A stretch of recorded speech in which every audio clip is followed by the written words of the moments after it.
없었고요. 여파로 원릉교에서 노원교 쪽으로 밀립니다. 지금까지 KBS 교통정보센터였습니다.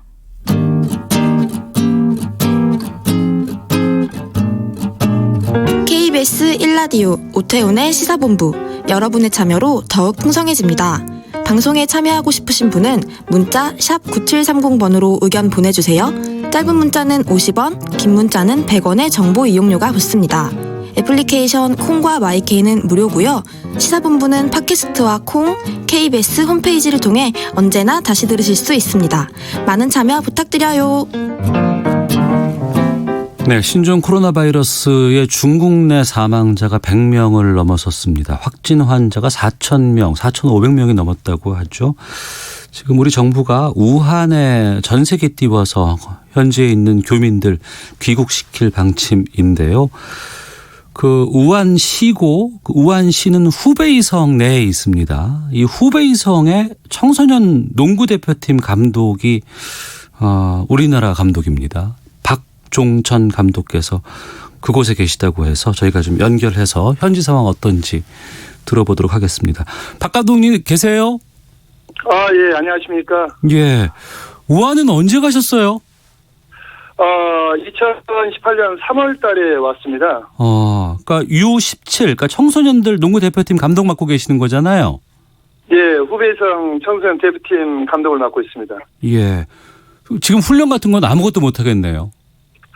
지금 그 선수촌은 임시 폐쇄된 상태고요. 예. 여기 저를 포함한 잔류생 필요 인원에서 뭐 한 15명 정도 지금 남아 있습니다. 예. 그러면 박종천 감독께서는 지금 어디에서 거주하고 계시는 거예요?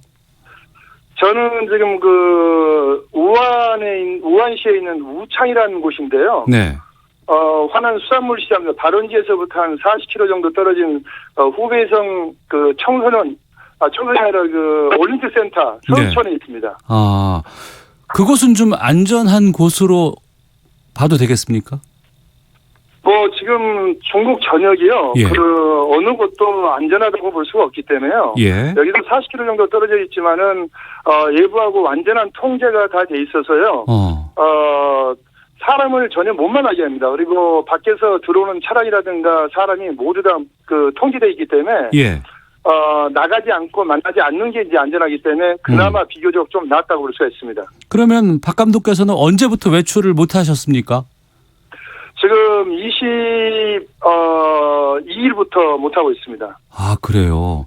그러면 물이라든가 음식 같은 건 어떻게 하세요?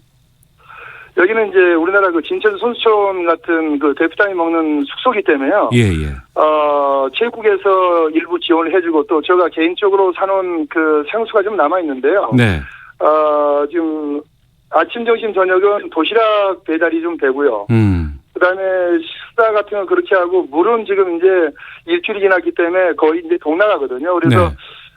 지금 이제 수돗물을 좀 데워서 이제 어. 먹어야 될 상황이고요. 예. 지금 뭐 상당히 어려운 상황에 있는 것만큼은 사실입니다. 상당히 좀 불편하시겠어요. 걱정도 많이 예, 되시고. 상당히 불편합니다. 예. 네네네. 아무래도 뭐 한인회라든가 뭐 영사관 쪽에서 여러 가지 정보 같은 것들 제공받고 있을까 궁금하기도 한데 어떻습니까? 지금 여기서 할 수 있는 것은 그 영사관 통해서 받는 거 하고요. 그다음에 한인의 그 SNS 통해서 받는 게 제일 그 중요한 것 같고요. 네. 지금 영사관에서 그 한인의 SNS 그 카톡방을 통해서 중국 그 위생보건당국에서 발표하는 모든 그 정보를 수시각각으로 지금 그 업데이트해서 보내주고 있습니다. 네. 뭐 일부 여러 곳에서 좀 확인되지 않은 정보들이 좀 여러 개가 나오기가 있는데 우선은 우한 거기가 뭐 지금 통제가 전혀 안 되고 있다라는 얘기도 나오고 한쪽에서는 통제가 잘 돼서 오히려 더 거리에 다니는 사람들이 전혀 없다더라 이런 얘기 나오는데 좀 확인해 주실 수 있으신가요? 지금 그 통제가요. 네. 지금 우한시는 23일 10시일기에서 오전 10시일기에서 하늘, 뭐 땅, 바다, 그다음에 장강이 흐르고 있거든요. 예. 장강. 그래서 시내에 있는 모든 운输공공교통 수단이 전부 다 봉쇄 폐쇄된 상태입니다. 그래서 일반인이나 누구나 그 함부로 지금 그 다닐 수 있는 곳이 못 되고요. 예. 공무 차량, 그러니까 성 정부에 등록이 되거나 신고가 된 일단 공무 차량 이외에는 지금 거의 다 그 고립 상태, 뭐 고립몬이라고 보면 딱 맞을 것 같습니다. 네. 지금 우리 정부에서 전세기 보내서 우리 교민들 그 철수한다고 합니다. 혹시 전세기 신청하셨어요?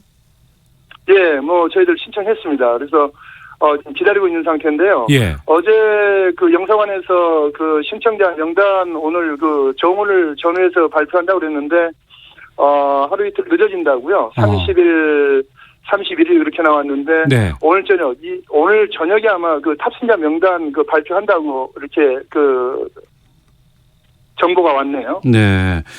그 돌아오시면 지금 정부 발표를 보면 한 2주 동안은 격리 상태로 아마 계실 수도 있을 것 같은데 어떠신지요?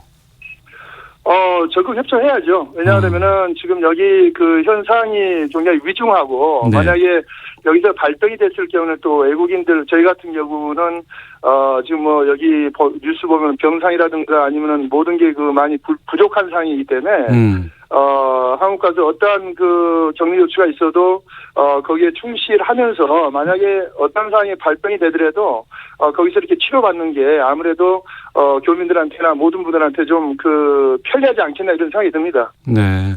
알겠습니다. 아이고 좀 걱정이 많이 되는데 조심히 돌아오시고 또 큰 문제 없겠죠. 뭐 아이고 알겠습니다.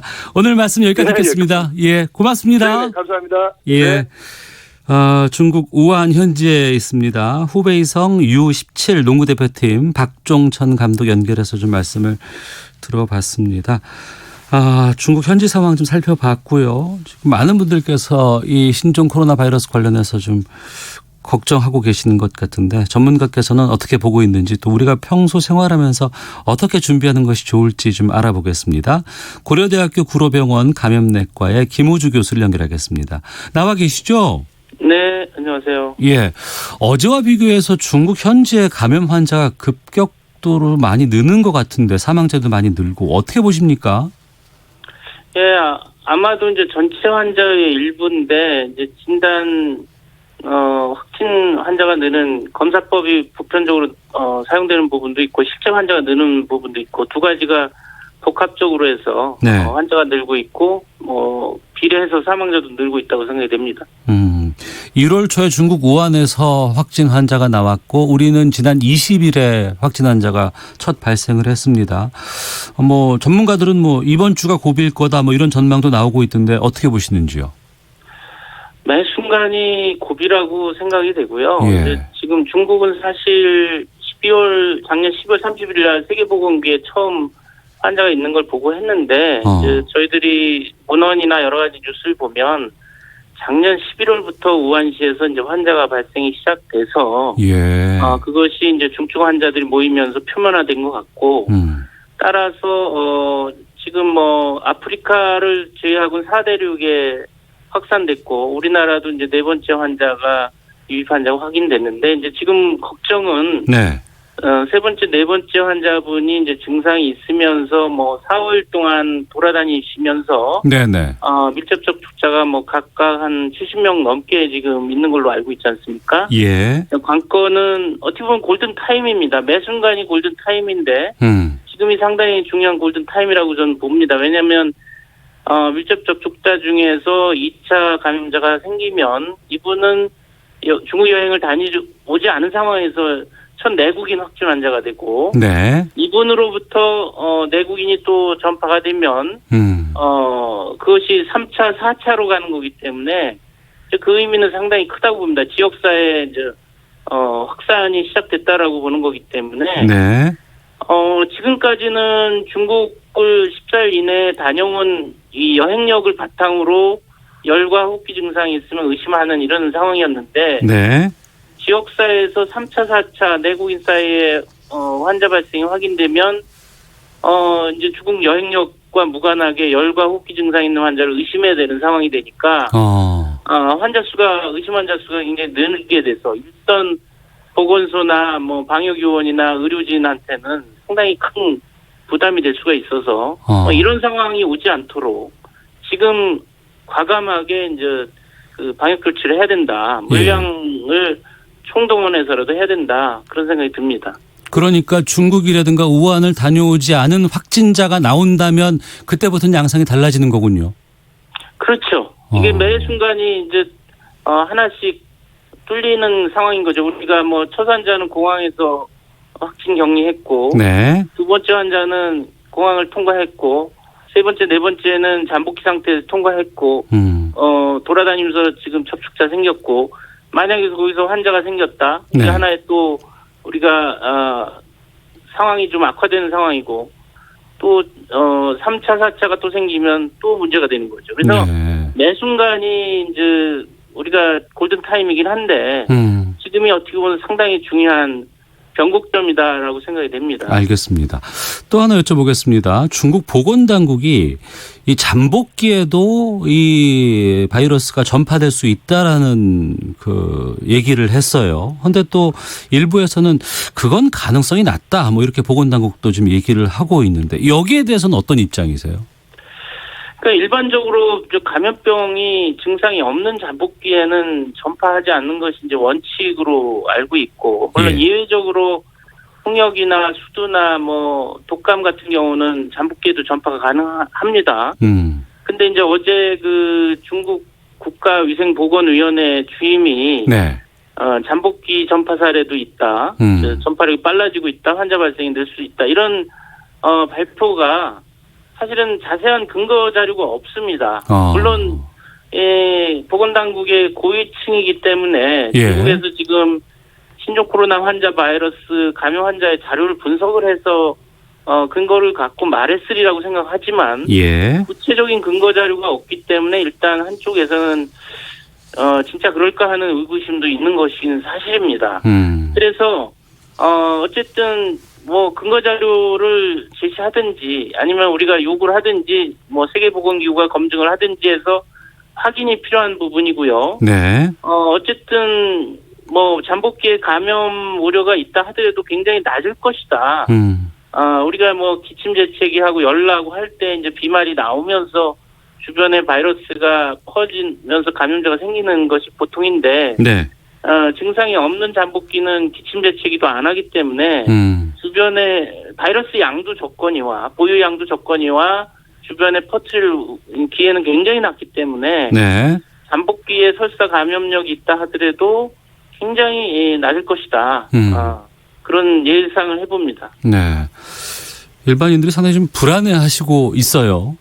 좀 혹시 감염 여부를 의심해 볼 수 있는 초기 증상 같은 건 어떤 것들이 있을까요?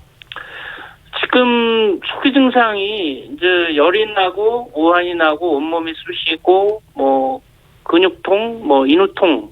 그러니까 초기 증상은 우리가 감기 몸살, 독감 심하게 앓는 그런 증상입니다, 지금. 그러니까 조금 뭐 한 5일에서 7일 정도 지나면 이게 폐렴까지 진행이 돼서 그때 뭐 기침이나 호흡곤란이 뒤늦게 나오기 때문에 초기 증상이 사실 일반 독감이나 일반 뭐 폐렴 시작과 구분이 어렵습니다. 이제 단지 지금은 중국에서 이주인에 들어왔다라는 이 역학적 연관성이 전제가 되기 때문에 이제 지금은 좁혀갈 수가 있는 거죠. 그러니까 일반 국민들이 지금 그렇게 불안해할 상황은 아닙니다. 일반 국민 사이에 이 신종 코로나 바이러스 감염이 퍼지고 있는 건 아니기 때문에 단지 이제 중국에서 14일 이내 입국자 중에서 이제 열과 호흡기 증상인데 특히 초기에 심한 고열과 몸살 감기 증상이기 때문에 이때부터 지금 제일 중요한 거는 중국에서 이주인에 입국하신 분이 스스로 열과 나고 증상이 있으면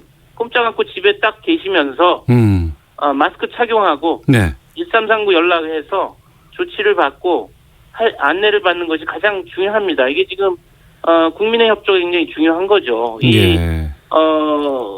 일상생활 열과 호흡기 증상이 있는데 막 돌아다니시면 본인도 치료 기회가 늦어지는 것이고 위험해지는 거고 가족이나 친구나 뭐 비즈니스 파트너 만나는 사람도 위험에 빠뜨리고 전체적으로 우리나라 국가에 위험에 빠뜨린 거기 때문에 사실 이 국민 스스로가 이제 중국에서 14일 이내에 들어오신 분들 같은 경우는 지금 우한시 후베이성만 걱정되는 게 아니고 상하이나 뭐 베이징, 광동성도 100여 명 이상이 있기 때문에 사실 중국 전체에서 14일 이내에 들어오신 분들은 자기 스스로 열이 나거나 몸살 증상이 있으면 집에서 딱 격리된 채로 있고 네. 마스크 쓰고 일상생활 돌려야 된다고 봅니다. 예. 그 청취자께서도 뭐 라온님께서 일반 미세먼지 마스크 사용해도 괜찮습니까? 라고 질문 주셨는데 뭐 등급 같은 거 상관없이 써도 괜찮습니까? 지금 그 식약처에서 황사 마스크, 미세먼지 마스크를 이제 세 가지를 KF80, KF94, KF99 세 가지가 있는데 네. KF80 정도면은 충분합니다. 뭐 94를 써도 상관없는데 예. 이 등급이 올라가면은 그 뭐 예방률은 올라가지만 그 구멍 미세하게 구멍이 작아져서 일상생활 하기 힘듭니다. 숨 차서. 네. 그래서 적어도 KF80 정도 미세먼지 마스크 사용하시면 되겠습니다. 네. 끝으로 지금 그 정부의 방역 조치는 적절하게 이루어지고 있다고 보시는지요? 어제 경계 수준으로 높인 거는 뭐 늦은 것보다 선제적으로 하는 의미로 중요하다고 봅니다. 근데 그 구체적인 실효성 있는 조치들이 네. 물론 방역 요원을 늘리고 뭐 국립중앙의료원을 치료전문병원으로 하고 보건소와 그 지방의료원을 선별진료소 하겠다라는 내용만 있고 구체적인 실행 계획이 발표가 안 돼 있습니다. 아마 오늘 정도 발표되리라고 보는데 네. 사실 국민들이 열나고 아프면 보건소 가기보다 민간의료기관을 간단 말이죠. 예. 민간의료기관에서 이런 의심 환자를 안전하게 진료할 수 있는 인적 자원, 뭐 보호장구, 시설 여러 가지 그거에 대한 지원 대책이 어제는 보이질 않았습니다. 그래서 예. 그 부분을 좀 초기에 과감하게 예산을 총동원해서 네. 그 지원하고 민간 의료기관이 대부분 우리나라 의료의 90%를 점하기 때문에 네. 국민들이 민간 의료기관 많이 가는데 거기에서 신종 코로나 바이러스 감염증 진료라든지 감염 예방이라든지 격리에 대한 그런 조치들이 조금 빠져 있는 게 아닌가 좀 우려가 됩니다. 알겠습니다. 자, 오늘 말씀 여기까지 듣겠습니다. 고맙습니다. 네, 감사합니다. 네, 지금까지 고려대 감염내과의 김우주 교수 연결해서 말씀 들어봤고요. 6799님께서 명절에 진도 부모님 댁 갔다가 부산으로 돌아가는 중입니다. 이 바이러스 소식에 걱정이 많이 됩니다. 빨리 해결되면 좋겠습니다. 라는 의견 보내주셨습니다. 헤드라인 뉴스입니다. 신종 코로나 바이러스가 일으키는 우한폐렴이 잠복기에도 감염력이 있을지 모른다는 가설에 대해 세계보건기구는